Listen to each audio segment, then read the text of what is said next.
कौशल जी महाराज की जय। और अब तो उससे भी ज्यादा होती जा रही है, हम दो और हमारा एक। और जो लेटेस्ट पोजीशन है ना, उसमें तो ऐसी आग लग गई है कि हम दो और हमारा कोई नहीं, एडॉप्ट करते हैं दूसरों से मांग मांग के। क्या स्थिति है? हम लोग केवल फेसबुक और सोशल मीडिया पर ही ये करेंगे? देश की रक्षा सोशल मीडिया से ही होगी क्या?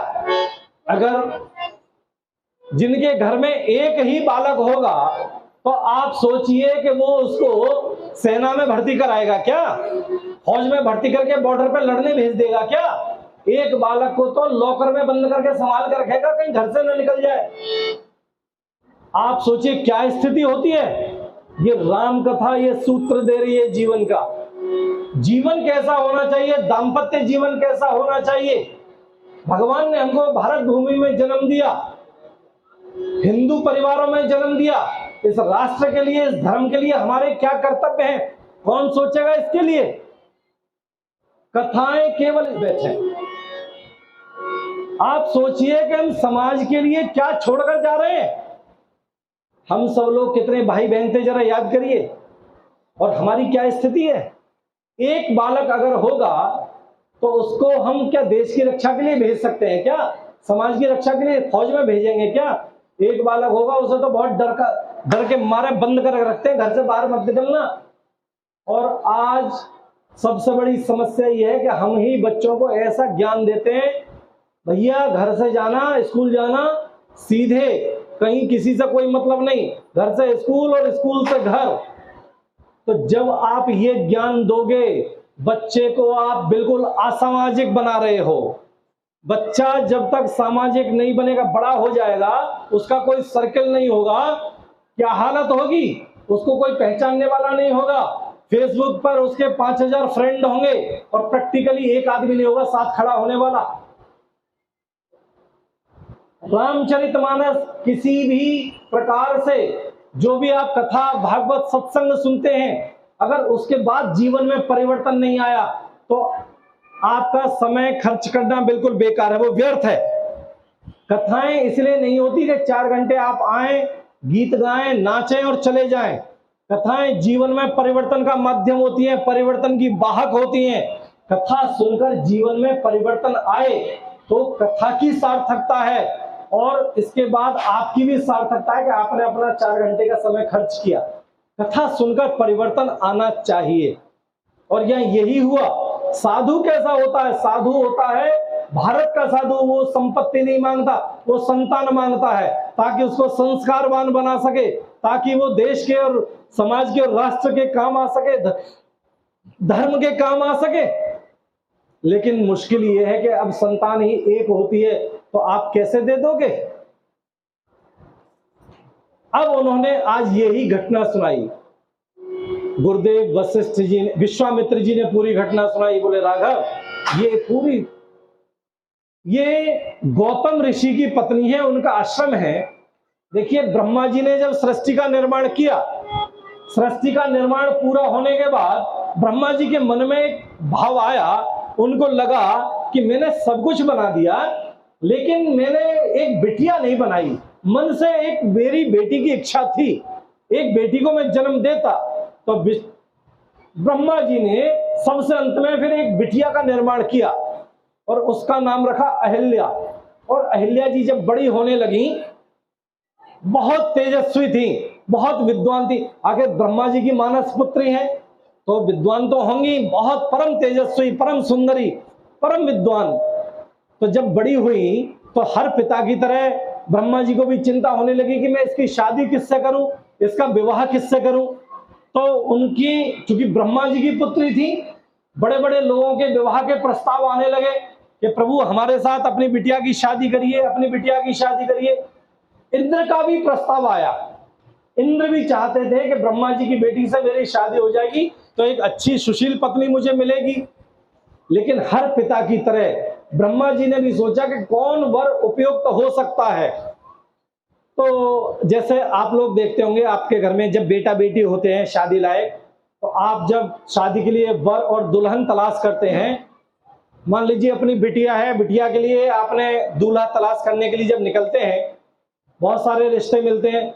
मान लीजिए कोई रिश्ता मिला पीसीएस का, लड़का पीसीएस है, कहीं पर एसडीएम है, बहुत अच्छी पोस्ट है, आपको लगा कि भाई बहुत अच्छा है, सब कुछ मैच कर गया, लेकिन बात अटकती है किस चीज पर आकर, सब जानते हैं आपकी बजट अलाउ नहीं कर रहे, आपकी पॉकेट ने अलाउ नहीं किया कि भाई इतना बजट हम नहीं कर सकते अफोर्ड, मामला बिगड़ गया।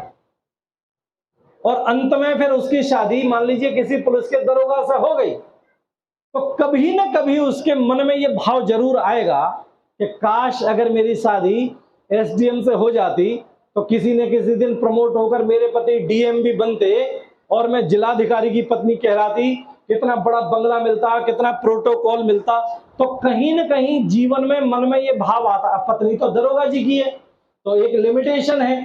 ठीक यही स्थिति रही अहिल्या जी के साथ। चूंकि इंद्र का प्रस्ताव आया तो इनके मन में ये भाव आ गया कि अगर मेरी इंद्र के साथ शादी हो जाएगी तो अमरावती का वैभव पूरा मुझे मिलेगा, मैं इंद्राणी बनूंगी, कितना बड़ा मेरा प्रोटोकॉल होगा, कितना लाभ लश्कर, कितना धन यश वैभव मेरे पास होगा।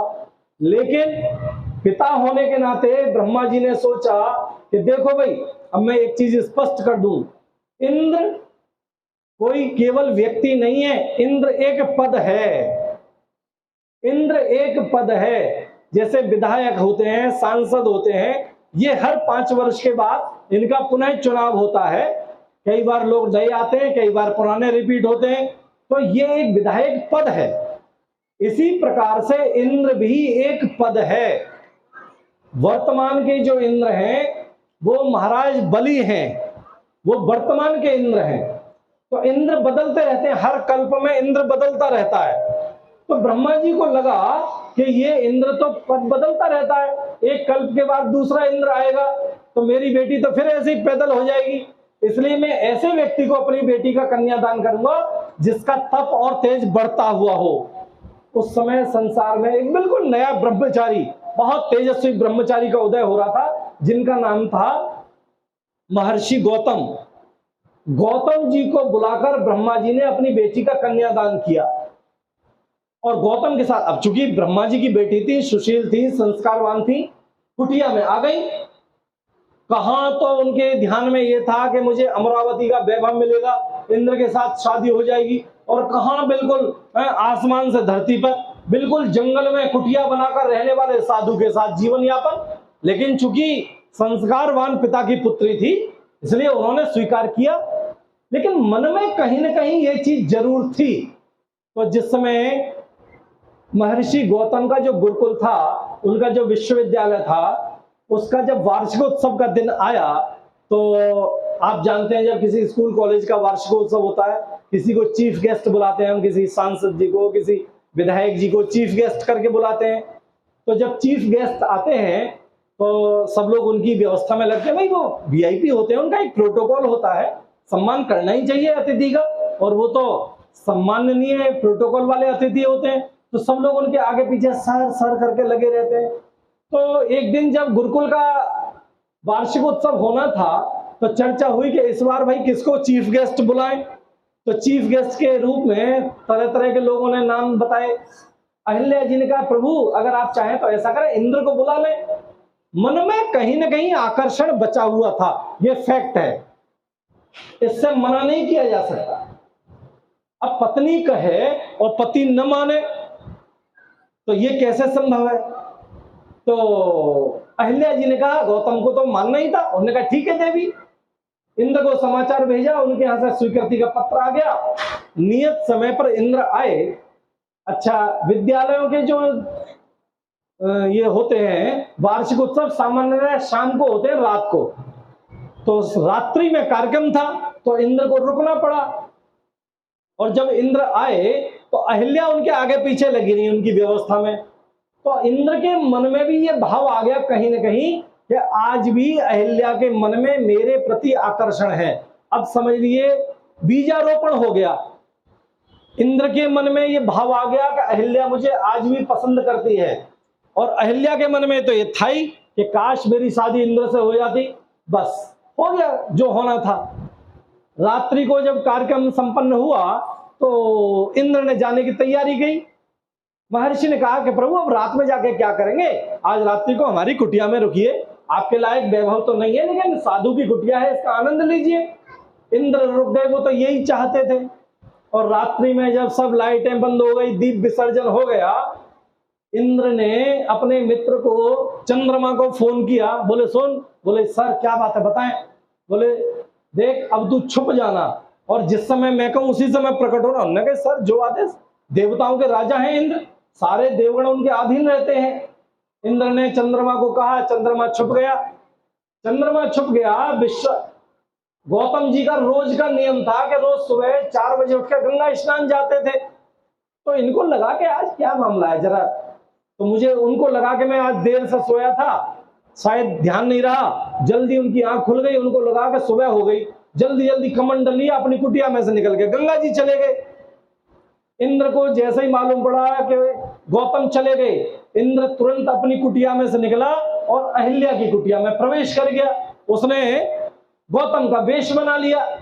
अब जब गौतम ऋषि गंगा पे पहुंचे तब तक कैसे भी शुक्र का तारा दिख रहा था। उनको लगा कि अरे शुक्र तारा तो अभी बहुत ऊपर है, लगता है आज मुझसे समय पहचानने में गलती हो गई, जल्दी चला आया मैं। वो तुरंत लौट कर आए और जैसे ही आश्रम में लौटे उनके खड़ाउओं की पदचाप इंद्र ने सुनी। इंद्र को लगा कि तो गड़बड़ हो गई। इंद्र कुटिया में से निकल के भागा, सामने ही अहिल्या के कुटिया में से निकल के भागा, सामने महर्षि गौतम को देखा, एकदम घबरा गया, चरण पकड़ लिए। उन्होंने कहा इंद्र ये तूने क्या अपराध किया, जा मैं तुझे शाप देता हूं। उन्होंने कमंडल में से जल लिया, मंत्र पढ़कर जैसे ही जल छोड़ा, जा मैं तुझे शाप देता हूं, तेरे शरीर में 1000 जगह कोढ़ हो जाएगा, तेरे शरीर में से कोढ़ फूटेगा। इतने में अहिल्या जी आ गई।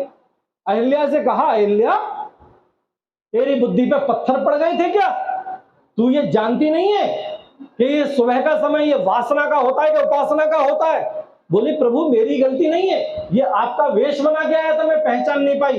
बोली बेकार की बातें मत कर, तू ये जानती नहीं है कि तेरा पति सुबह वासना में रत रहता है या उपासना में रहता है।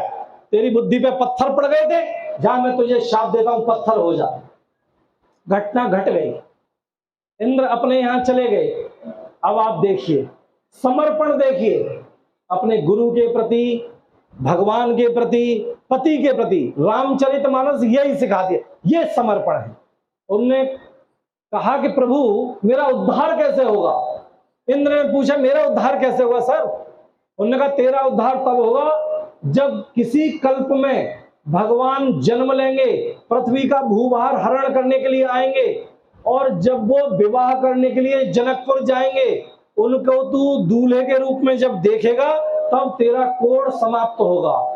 इंद्र तो चले गए।